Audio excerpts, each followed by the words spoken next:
చాలా దుర్మార్గం. ఆ రోజు మీరు ఇచ్చినటువంటి హామీల సంగతి ఏంది? మీరు 34 హామీలు ఇచ్చిండ్రు. ఆ హామీలను ఎప్పుడు అమలు పరుస్తారు అంటే రేవంత్ రెడ్డి గారు గజనీలాగా ప్రవర్తిస్తున్నాడు. తనకేం తెలియదన్నట్టు, అసలు ఆ హామీలు ఆయన ఇయ్యనట్టు ఈరోజు వివరిస్తూ ఉన్నారు. ఆ గజనీ సినిమాలో సూర్య తనకు గుర్తుండడానికి ఆ అంశాలు చేయి మీద పచ్చబొట్టు పొడుచుకునేది. ఇప్పుడు రేవంత్ రెడ్డి గారికి కూడా రైతు డిక్లరేషన్లో ఇచ్చినటువంటి హామీలు గుర్తుండాలంటే స్వయంగా రైతులే పోయి ఆయన ఒళ్ళంతా పచ్చబొట్టు పొడవాలి.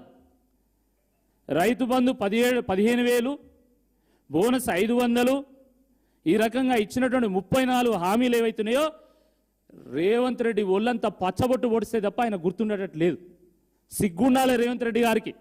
నువ్వు రైతు బిడ్డవని ఓట్లు వేస్తే ఈరోజు ఆ రైతు బిడ్డలను ఈరోజు ఆత్మహత్యల పాలు చేస్తున్నావు.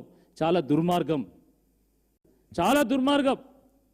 ఆ రోజు మీరు ఇచ్చినటువంటి హామీల సంగతి ఏంది?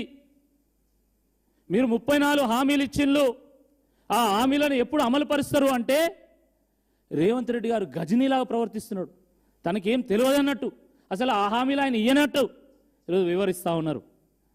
ఆ గజనీ సినిమాలో సూర్య తనకు గుర్తుండడానికి ఆ అంశాలు చేయి మీద పచ్చబొట్టు పొడుచుకునేది.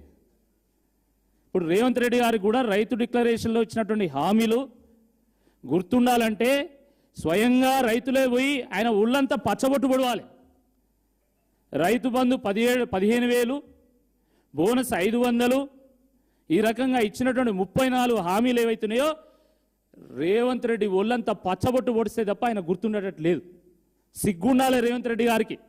నువ్వు రైతు బిడ్డవని ఓట్లు వేస్తే ఈరోజు ఆ రైతు బిడ్డలను ఈరోజు ఆత్మహత్యల పాలు చేస్తున్నావు. చాలా దుర్మార్గం.